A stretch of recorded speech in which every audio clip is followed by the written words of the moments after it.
of Napoleon Hill, who wrote Think and Grow Rich. He wrote Think and Grow Rich, but he studied 500 people for 20 some years under Andrew Carnegie's funding and backing. And what he was doing, he was trying to study the habits of the leaders of all the different industries around the world. And when he studied these 500 most successful people in all fields of human endeavor, he found 16 things that were common among all of them. One of those things was what he called transmutation. That is the transfer of power from one area in life to another area in life. So when your brother says what he says, and we know from the outside looking in that you were born with a certain amount of talent, but it took work to hone that talent and get it to the level where it is. Mm-hmm. So it took a lot of discipline. It took a lot of sacrifice. So transmutation says that whatever I was able to do in one area, all I got to do is bring the same mindset to this other area, and I can do it too. You remember whenever I can't remember how long ago. Remember the D League? They call it the G League now. For NBA first started, that's developmental league. They was bringing the young soldiers through to get them prepared for the NBA. The first year or second year, Magic Johnson was their speaker. Listen to what he said. He said, "I want to teach you brothers how to take the brain you built in basketball and use it for business." Yes, Lord. I don't think he's been invited back. But he should be there every time, because all that is transmutation, is changing discipline. One of our impediments as a people is, number one, we celebrate athletics more than we do academics for our children. That's bad math. The other thing is we put our children in sports, and so do white people. But white people put their children in sports to extract the principles from it. And we put our children in sports to become a professional at it. And whenever they go in and we go in, they too are in the little league. They too are in Pop Warner. They there. But because they're going in there to extract principles from it, if they don't make it to the NBA or the NFL, they take the sacrifice they learned, the discipline, the hard work, the working through fatigue, the teamwork, the categorization of personal life problems and still being able to perform a task. And they take that to their law firm or their insurance agency or their dental office, and they just take discipline over there with them and become great in that. But we got our mind wrapped up 100%. If I'm going to the league, I'm going to the league, I'm going to the league, I'm going to be in the NFL, I'm going to be, and if it don't happen, now you got a brother with a broken spirit. Right now, Brother Cam, there's 500,000 black boys playing high school basketball. Only 17,000 of them will actually make it to college to play basketball. On a scholarship. And on a scholarship. Out of them 17,000, only 44 of them will make it to the NBA. And out of the 44 that make it to the NBA, only 7 of them will get a starting position. And the average career of the one that did get a starting position is only 5 to 7 years. So there's 500,000 black boys competing for 7 full-time jobs that ain't gonna last for 7 years. 7. I don't know. That's bass awkward. You ain't catch that. Bass awkward. It's messed up. Yeah. So we have to, what your brother's saying, he's telling you, but this is a universal message we all need to know. No, for sure. If you became proficient in any sport, you have a greater calling on your life, and you can take that discipline that you use and all the principles from it and go into anything and be a master of it. And if you find exactly specifically what you're born to do, that's where happiness comes from. Yeah. As you see there, that was Nuri Muhammad, man. He always gives some gems, man. He was on Funky Friday with Cam Newton, and he provided that gem. And what stood out for me was, it was actually about 2 or 3 months ago. I was actually out with a group of friends, and we talked about this, and because we were talking about the NIL and how we feel like, you know, some people feel like it benefits the African American culture or the African athletes, and some people feel like it doesn't. I'm one of those people who feel like the NIL is actually ruining black athletes. And I really feel like and I talked about this on the show when we were talking about Shador sliding down the draft. I really feel that the NIL is the welfare system of college sports. Let me say that again. I feel the NIL is the welfare system of college sports. And a lot of people don't see it, but I see it. And the reason why I say that is because it's funny to me because I hear people say, it's people trying to get their parents out the hood and get their family out the hood and make it a better life for their siblings. That's not what a 17, 18, 19-year-old should be focused on. Let me say that again.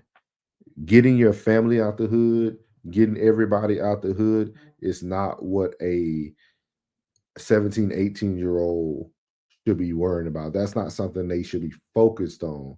Because with that being said, a lot of you, I don't know if you're aware, but when these NIL people, these NILs go out and these athletes receive money, the NIL is a collective, and it's a collective of all things that they receive. So somebody might be worth or might have received $2.1 million deal, but that can include them buying a house for the person's mom, which might be 400K. And then they might get them a car that's about 50 to 60 grand.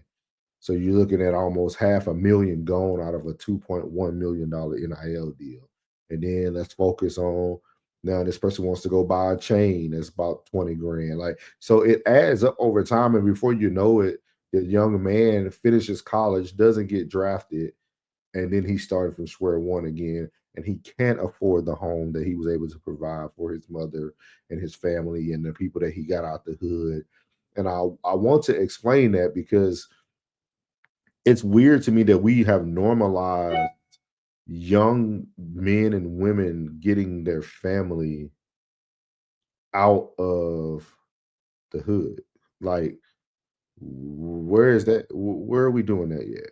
Why are we putting the pressure on a 17, 18, 19-year-old young man or woman to have to do all those responsibilities at that age instead of focusing on the craft and what got them where they are today? And I'm not saying you can't reach back to help people, but I am saying that the things that we are starting to normalize doesn't make any sense. And I want you to remember what Mr. Nuri Muhammad said. He said, white people extract knowledge. We as black people, we extract funds. We extract the tangible things, the things that we see and get instant gratification from. And like I said before, this caught my attention because I literally had a debate about this. We were out eating barbecue, and I was just explaining to them is that no, the NIL is not a positive thing. It's meant to be a positive thing, but it's turning out to be a very negative thing. A lot of our black athletes are getting in these high, expensive cars. They're getting in very fast cars, which is causing them to have a lot of crashes, accidents, killing people, hurting people. And we're not understanding that it's okay to understand that some people aren't mature at those certain ages. With that being said, I also mentioned at that table is that when white people go to school, white people go and play sports because they love it. The majority of them love it. You rarely see a white person chasing down money, even in the NFL, NBA. It's hard to name some outside of people like Johnny Manziel, stuff like that. It's hard to find an athlete that you can just really follow their career and be like, man, they only chase the money, they only chase the contracts. You don't see it a lot because of the knowledge and the things that they're doing behind the scenes is what pushes everything forward. And I'm not saying African American athletes don't do that because there are a lot of wealthy Black African American athletes. With that being said, when you listen to the video, he was clearly explaining that we need to teach our young men and women, especially in the African American community, that there's always more than one option. You can dedicate fully to something with having the reality that if this doesn't work out, I need to be prepared to do X, Y, and Z. And as an athlete, you should think that anyway, because injuries are so common. You know what I mean? And the way you come back might not be the same. So we should be already having the thought process that, hey, if this doesn't work out, I'm glad I invested in this, or I'm glad that I made this relationship with this person. I can work at this company. And let me break down these numbers for you. He said 500,000 kids are playing basketball.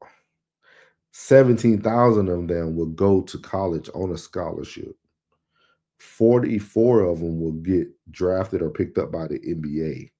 And only 7 of those, that'll be, and out of the 44, 7 of them will be on the starting lineup in the NBA. That's crazy. That's crazy.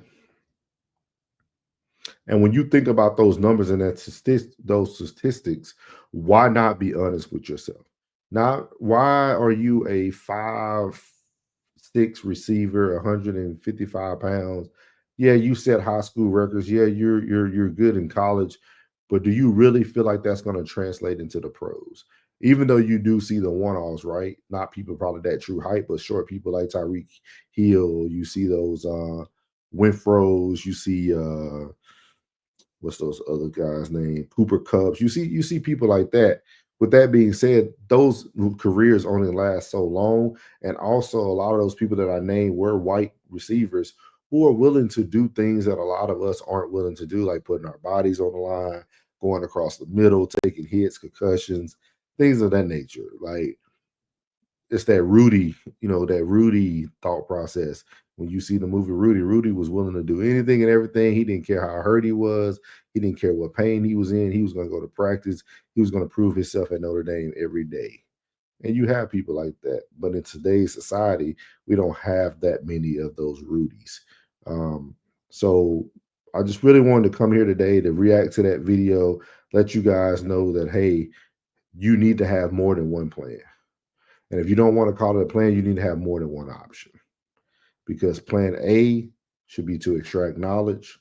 Plan B should extract the funds and the things that you're going to get from that knowledge that you're gaining.